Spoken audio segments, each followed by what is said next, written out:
menga, yurtim ham go'yo kabi tarafdir menga. Turon arsloni bo'lmoq sharafdir menga. Yigit to'ylar sababi elning gurkirashi hayzu quvonchi. Yigit omon bo'lsa xatar yo'q. Yigit omon bo'lsa xavfu xatar yo'q.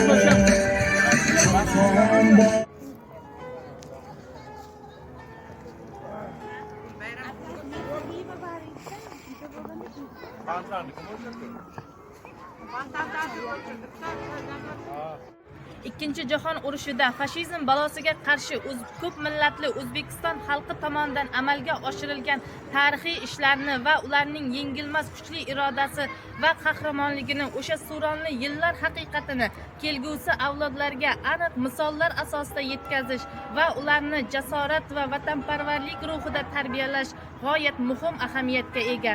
Shavkat Mirziyoyev Miromonovich, O'zbekiston Respublikasi Prezidenti. Fashizm ustidan g'alaba qozonilgan 9-may sanasi O'zbekistonda xotira va qadrlash kuni sifatida keng nishonlanadi. Tumanimiz G'aldiroq shahrining markazida xotira xiyoboni barpo etilgan. Unda Motamsaro ona haykali va muazzam ayvon tokchalarida urushda qatnashgan O'zbekiston jangchilarining ism-shariflari o'rnatildi. Urush boshida O'zbekiston hududidan 7 nafar general unvoniga ega harbiylar frontga jalb etilgan bo'lib, ularning aksar qismi O'rta Osiyo harbiy okrugi tizimida faoliyat yuritgan. Urush boshida 16 nafar, urushdan so'ng 25 nafar o'zbekistonlik harbiylar general unvoniga ega bo'ldilar. 9-may xotira va qadrlash kuni xalqimizning asriy qadriyatlari, ulug' fazilatlaridan biridir. El yurt tinchligi, erki va ozodligi uchun kurashgan insonlar hamisha xalqimiz ardog'idadir.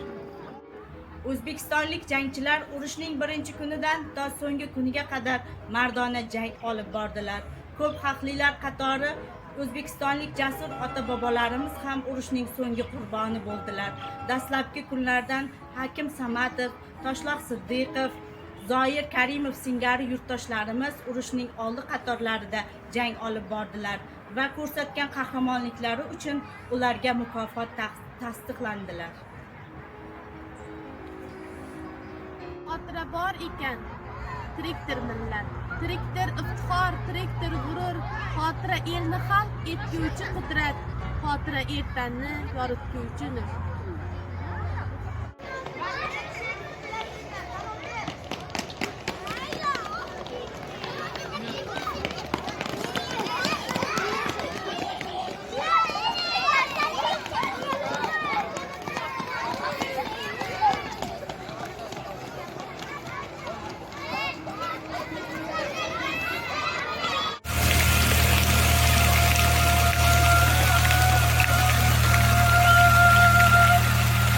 Yovning xushbo'y guli ham alafdir menga, yurtim ham go'yo kabi tarafdir menga.